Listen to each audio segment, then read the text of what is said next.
In 1923, at the height of the hyperinflation in Weimar Germany, a story was told about a woman who took a wheelbarrow full of cash to the bakery just to buy a single loaf of bread. She left the wheelbarrow outside for a moment to check if the store was open. When she came back, she found that thieves had dumped the money on the street and stolen the wheelbarrow. The paper currency was worthless. The wood and metal of the wheelbarrow were the only things that held real value. This is the reality of when money dies. We live in a world where everyone tells you the same advice. If the economy crashes, buy gold. If the dollar collapses, buy silver. Protect your wealth with precious metals. And historically, they are right, but only half right. Gold is excellent for preserving your wealth across a crisis. If you want to be rich on the other side of the collapse, 10 years from now, buy gold. But what about during the collapse? What about the chaos in between? Imagine a scenario where the banks are closed, the credit card networks are down, and the grocery store shelves are empty. You are hungry. You need medicine for your child. You need fuel for your generator. You walk up to a neighbor or a black market trader with a 1-ounce gold coin worth $2,500. You ask for a bag of rice. What happens? First, you can't break the coin. You can't shave off a sliver of gold to pay for a $10 item. You have a liquidity problem.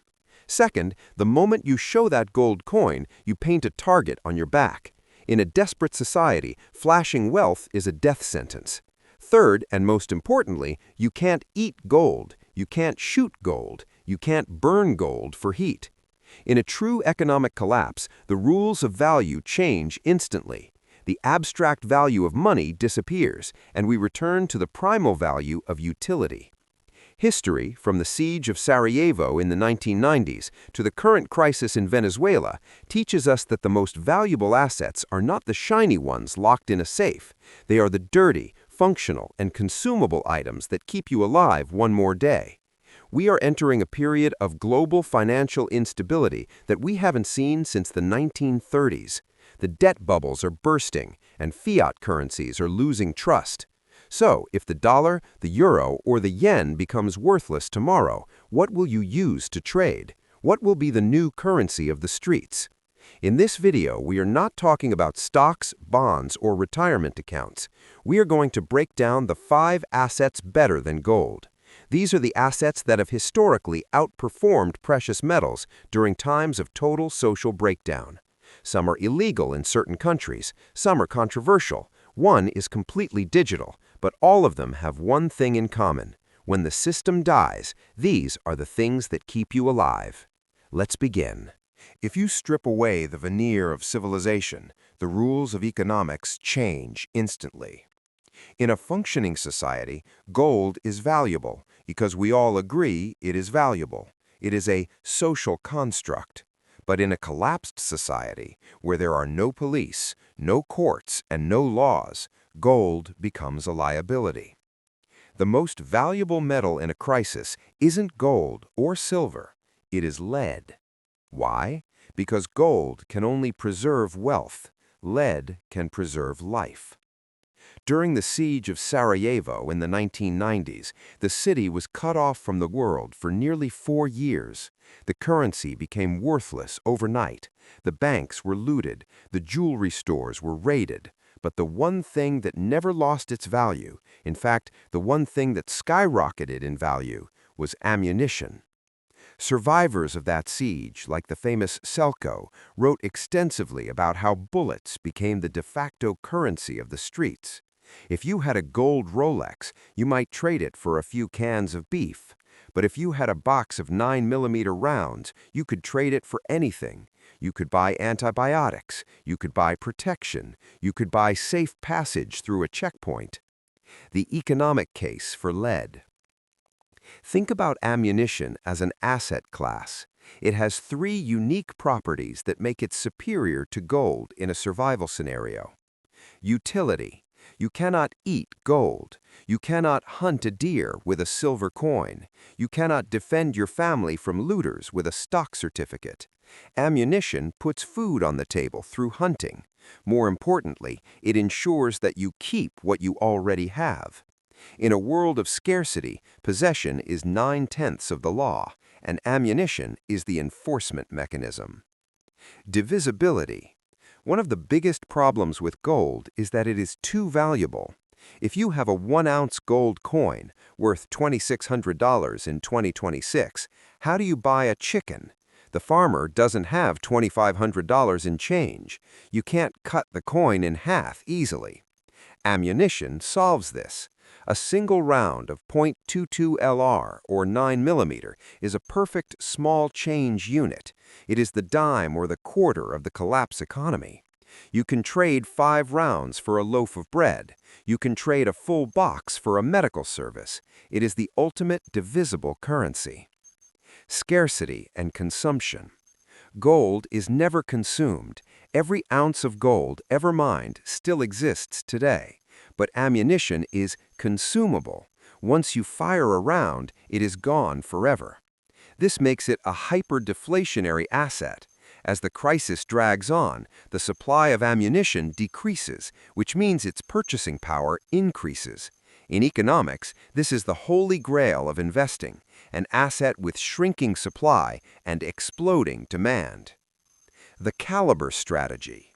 Now, this doesn't mean you should go out and buy random boxes of ammo. Just like you wouldn't buy a currency that no one accepts, like the Venezuelan bolivar, you shouldn't buy calibers that no one uses. To use ammo as currency, it must be liquid. It must be what everyone else is looking for. NATO standard, 5.54/9mm. These are the most common calibers in the world. In a collapse, police and military units, or deserters, will be using these. They will have the guns, but they might need the ammo. This is your reserve currency. The survival king, .22 long rifle. This is often overlooked, but it is arguably the most valuable trade item. It is cheap, lightweight, you can carry 500 rounds in your pocket, and quiet. It is perfect for hunting small game without alerting everyone within a mile radius. In a barter scenario, .22 LR is the cash of the new world. 12 gauge, the universal language of home defense. Everyone understands the sound of a pump-action shotgun. The warning. However, there is a dark side to trading this asset. When you trade ammo, you are arming someone else. You are giving a potential threat the ability to harm you. This is why in the early stages of a collapse, you hoard it. In the later stages, you trade it, but only with people you trust or for items that are absolutely critical to your survival. Lead is the currency that backs all other currencies. Without it, your gold is just a shiny rock that someone stronger than you will eventually take. But let's say you have secured your perimeter. You are safe. Now you face a different enemy, an enemy you can't shoot. Infection. This brings us to the second asset, which is worth more than its weight in diamonds. You have secured your home. You have stockpiled ammunition. You are safe from the looters outside. But inside the walls, there is an enemy you cannot shoot. It is microscopic, it is silent, and in a world without hospitals, it is deadlier than a bullet. A simple cut on your finger while opening a can of beans, a tooth infection, a bout of dysentery from drinking bad water. In our modern world, these are inconveniences. You go to the pharmacy, pay $10, pop a pill, and you are fine. We have forgotten that for 99% of human history, a simple infection was a death sentence. When the economy collapses, the pharmacy is the first thing to disappear. Modern supply chains operate on a just-in-time basis. Most of the world's antibiotics are manufactured in China and India. If the shipping lanes close or the currency collapses, the supply of medicine hits zero within 48 hours. This creates a market imbalance that makes gold look like a joke. To a man with a dying child, a 1-ounce gold coin is worthless, but a bottle of amoxicillin, he will trade his house for it. He will trade his car for it. He will trade his loyalty for it. The blue chip meds. If you are treating medicine as an investment portfolio, you need to focus on the blue chips, the drugs that everyone needs and no one can get. Antibiotics, the nuclear option. This is the gold standard. Amoxicillin, ciprofloxacin, Doxycycline. In a collapse scenario, these are the only things standing between you and sepsis.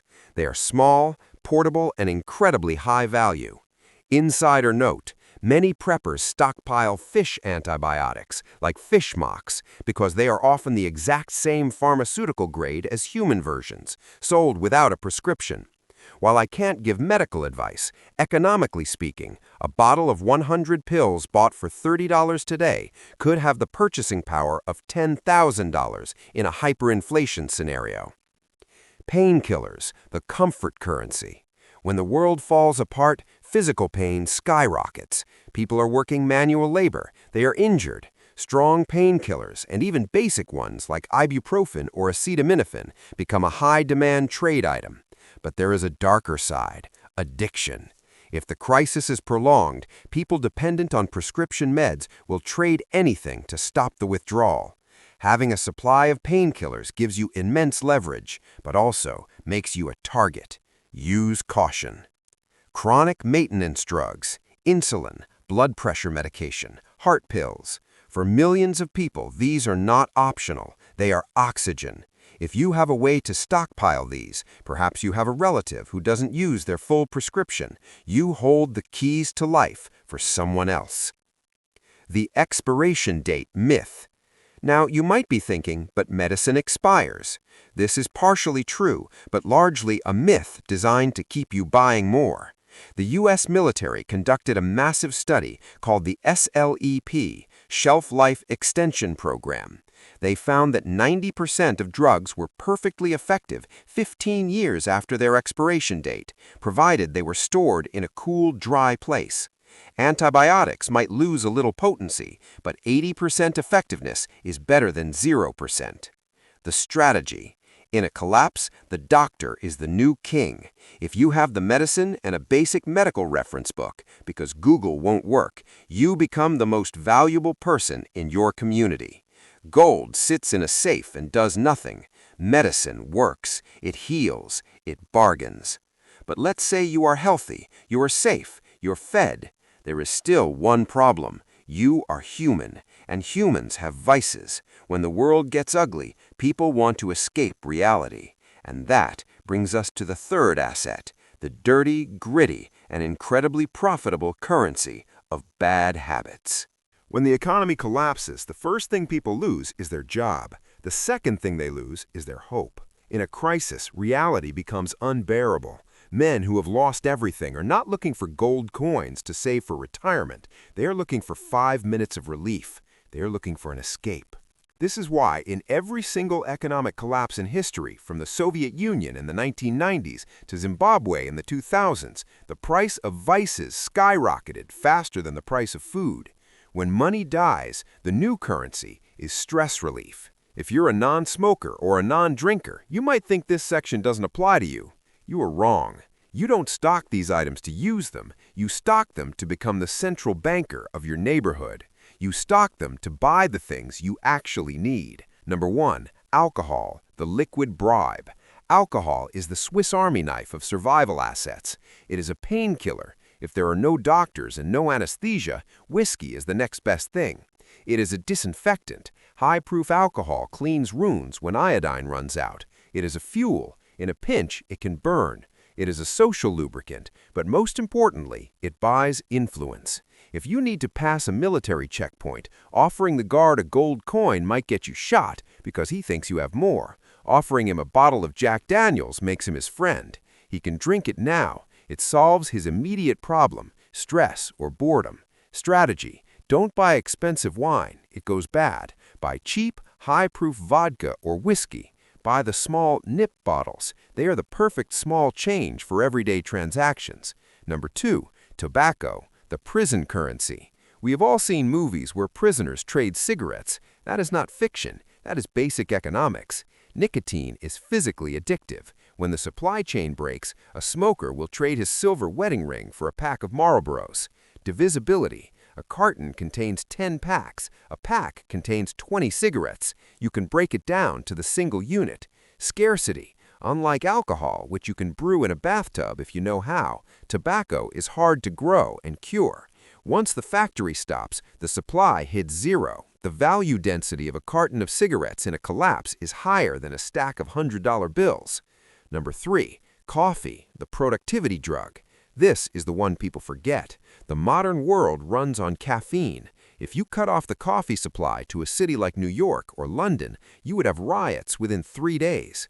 Coffee doesn't grow in Europe or most of North America. It is 100% imported. When trade stops, coffee disappears instantly. Strategy: coffee beans go stale. Instant coffee lasts forever. It doesn't taste great, but when you have a caffeine headache and need to stay awake on guard duty, it tastes like heaven. The psychology of trade. Trading vices puts you in a position of power. You are not selling a product, you are selling relief. You are selling normalcy. In the Weimar Republic hyperinflation of 1923, people were burning stacks of cash for heat, but they were trading grand pianos for a few pounds of coffee beans. That is the power of a vice. It bypasses logic and speaks directly to the addicted brain. However, a warning: being the vice dealer makes you popular, but it also makes you a target. Like everything else on this list, discretion is key. Never let anyone know how much you really have. If you are finding value in this dark but necessary look at survival economics, please take a second to hit the like button. It tells the algorithm that people are ready for the unfiltered truth, and it helps support the channel. Thank you. Now, let's move from the vices that comfort you to the asset that empowers you, the asset that turns the lights on when the rest of the world goes dark. Imagine for a moment that the lights go out, not for an hour, but for a month or a year. In the modern world, electricity is not a luxury. It is the blood in our veins. Without it, the water pumps stop working. The gas stations can't pump fuel. The refrigerators fail and food rots. Communications go dark. When the grid collapses, whether from a cyber attack, an EMP, or just pure economic neglect, energy becomes the ultimate currency. If you are the only person on your block with a working solar panel, you are not just a neighbor, you are the king. You are the utility company. In a blackout economy, people will trade their last can of beans just to charge their phone for 10 minutes to call a loved one or to power a radio to hear the news. 1. Solar generators, the silent power. Forget the loud, gas-guzzling generators. In a collapse, noise is death. A gas generator screams, "I have supplies," to everyone within a mile. Plus, gas runs out. The asset: portable solar generators like Jackery or EcoFlow and foldable panels. Why it beats gold? Gold sits there. A solar generator produces value every single day the sun shines. It gives you light, it cooks your food if you have electric appliances, and it keeps your comms up. It is a productive asset. 2. Batteries, the small change. Just like ammunition, standard batteries, AA, AAA, and 18650 rechargeables are excellent for small trades. Flashlights, radios, and night vision gear all need power. Strategy: rechargeable batteries are the gift that keeps on giving. If you have a solar charger and a set of Eneloops, you have infinite power for small devices. This is a massive leverage point in a trade. 3. Fuel, the liquid gold. Gasoline, diesel, propane. The problem: gas expires. It turns into varnish after 6 to 12 months without stabilizer. The solution: propane. It lasts indefinitely in a tank. You can bury a 500-gallon tank in your backyard, and 20 years from now, it will still cook your food and heat your home. In the siege of Sarajevo, a simple Bic lighter, fuel plus fire, was worth more than a silver ring. Why? Because starting a fire without one is incredibly hard when you are wet, cold, and starving. The power of power. Owning energy assets gives you two things: information. You can power a ham radio or a shortwave radio to know what is happening outside. Information is leverage. Security. You can power motion sensor lights or cameras. Light is the best deterrent against looters. But here is the fatal flaw with everything we've discussed so far. Ammunition is heavy. Medicine needs to be kept cool. Alcohol bottles break. Solar panels are bulky. If the collapse gets so bad that you have to leave your home, if you become a refugee, these assets become anchors. They weigh you down, they make you slow, and at a border checkpoint, the guards will confiscate all of them. What if I told you there is one asset that weighs nothing, an asset that takes zero space in your bag, an asset that you can carry across any border in the world, completely naked, and no guard can ever find it or seize it? Most people think this asset is a speculative bubble. In a collapse, it's the only way to escape with your wealth intact. Do not click off. This final asset is your exit plan. All the assets we have discussed so far, ammunition, medicine, alcohol, solar panels, they have one fatal flaw: weight. In a localized disaster, like a hurricane or a riot, you bug in, you stay home and defend your fortress. In that scenario, lead and energy are kings. But in a total economic collapse or a civil war, eventually you might have to bug out. You become a refugee. You have to move. Imagine trying to cross a hostile border checkpoint with 50 pounds of silver, a solar generator, and a crate of whiskey. The guards will thank you for your donation, confiscate everything, and maybe let you pass with the clothes on your back. If you try to cross with gold bars sewn into your jacket, the metal detectors will scream. If you try to cross with cash, the dogs will smell it. This is where the final asset comes in. It is the only asset in human history that has zero physical mass: Bitcoin. I am not telling you to buy Bitcoin to get rich. I am not telling you it will go to $1 million. I am telling you that in a collapse, it is the only wealth that cannot be seized, frozen, or confiscated at a border. The brain wallet. Bitcoin lives on the blockchain, not in your pocket. To access it, all you need is a seed phrase, 12 or 24 words. You can memorize these words. You can burn your hardware wallet. You can destroy your phone. You can walk across a border completely naked, with nothing in your hands. And when you get to the other side, to a safe country, to a refugee camp with Wi-Fi, you type those 12 words into a computer, and boom, your entire net worth is back. No gold bar can do that. No stack of cash can do that. The censorship resistance. In the early stages of a collapse, governments get desperate. They impose capital controls. They limit how much cash you can withdraw. They freeze the bank accounts of protesters, like we saw in Canada. They seize assets to pay national debts, like we saw in Cyprus.